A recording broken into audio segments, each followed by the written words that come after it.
Hello, my friends! Welcome to Learn English with Paul. This English podcast helps a 1, a 2 adult learners use simple English in real life. Have you ever opened your mouth to speak English and heard nothing? Not silence, not shyness, just empty air. That's what happened to Daniel last Tuesday. He knew the words, he'd practiced them.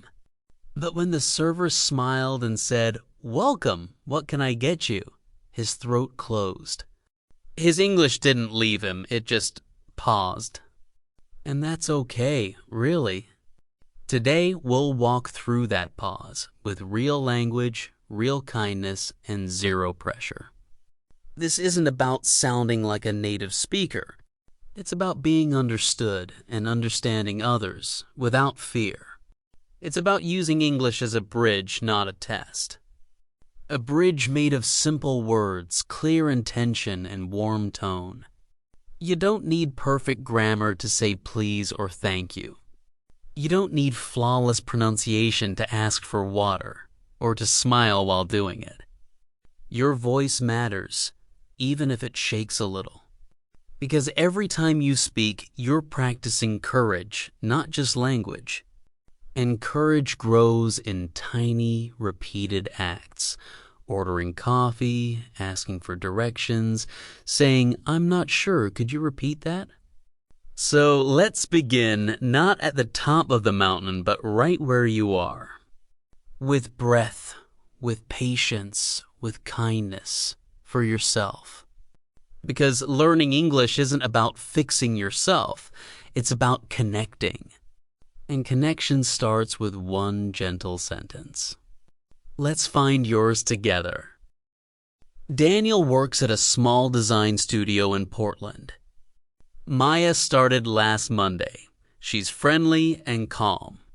They decided to meet for lunch on Tuesday. Daniel chose a quiet cafe near the office.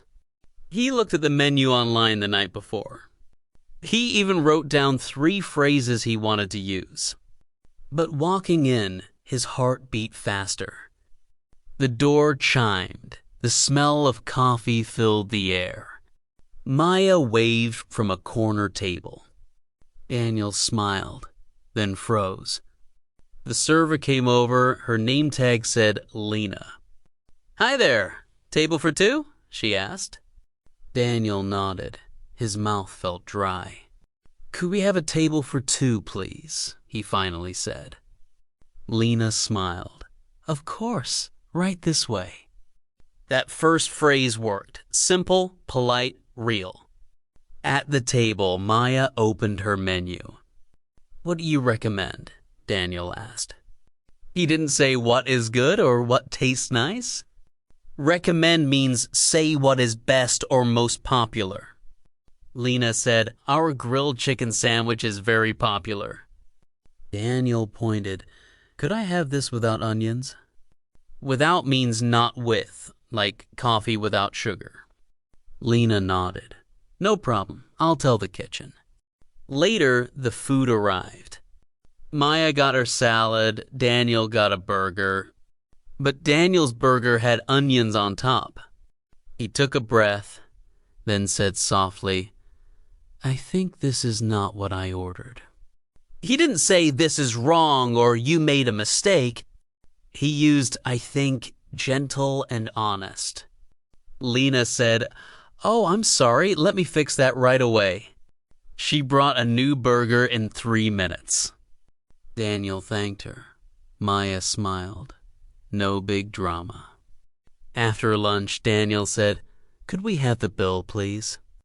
Bill means the paper that shows how much to pay. Lena brought it quickly. Daniel paid with his card.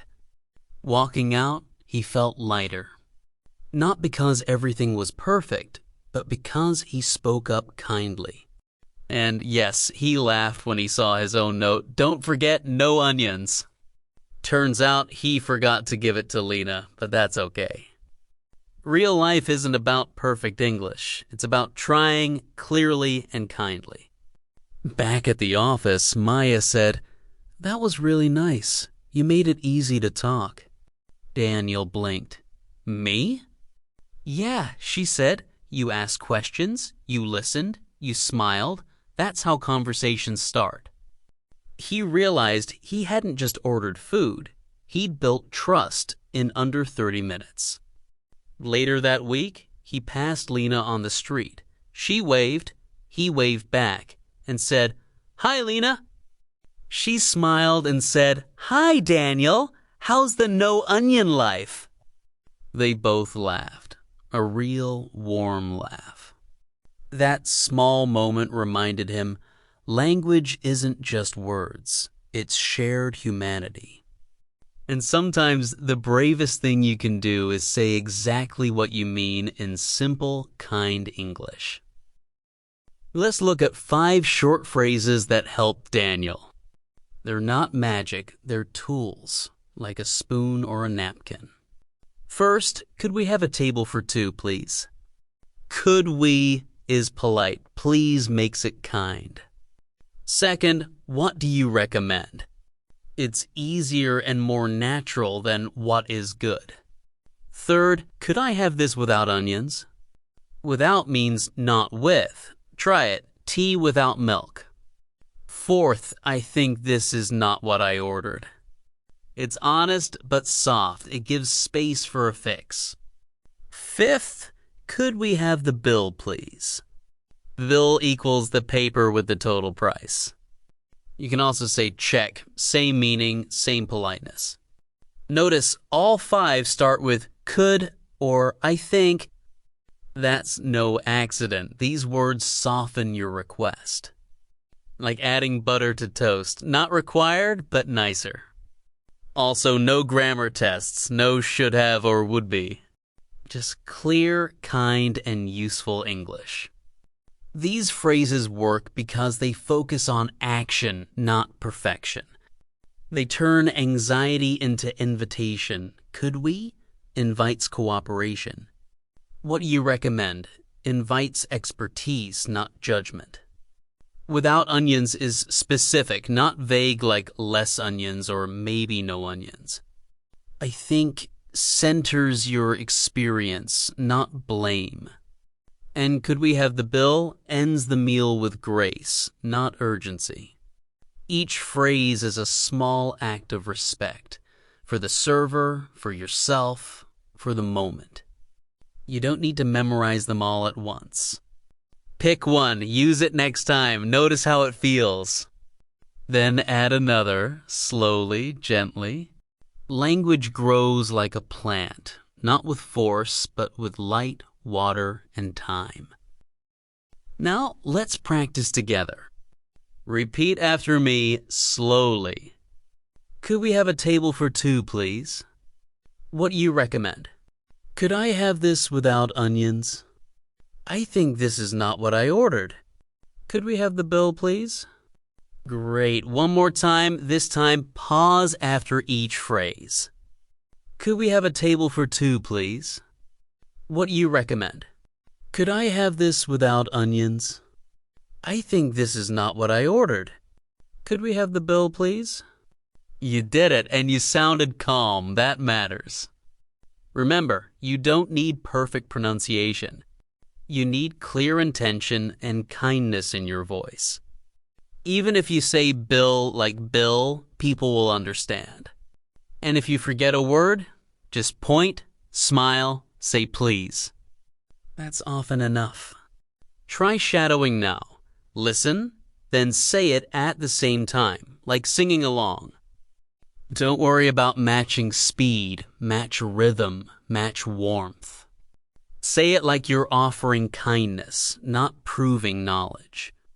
Pause, breathe, say it again, slower, softer, kinder. Now imagine you're at the cafe. Lena is smiling.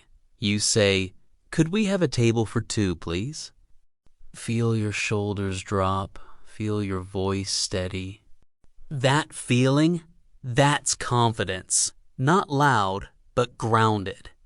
It doesn't come from knowing everything. It comes from trusting yourself enough to begin. So try it today, even if only in your head. Say one phrase aloud, just once, while making eye contact with yourself in the mirror. Watch your face soften. That's your English speaking, not just your mouth. Daniel didn't become fluent in one lunch. He became more confident in small, real steps. Your English is already working, you just need chances to use it. So next time you order food, say one phrase out loud. Just one, then breathe, then smile. That's how confidence grows, not in big leaps, but in quiet, kind moments. And if you'd like, pause here and write one of these 5 phrases on paper. Not to test yourself, just to hold it gently in your hand. Hold it like a seed, not because it's already a tree, but because it holds the possibility of one. Every phrase you speak is water for that seed. Every breath you take before speaking is sunlight. And every time you choose kindness over perfection, you're tending the soil. You are not behind. You are arriving exactly on time. And your English? It's already full of life, waiting for your voice to help it bloom.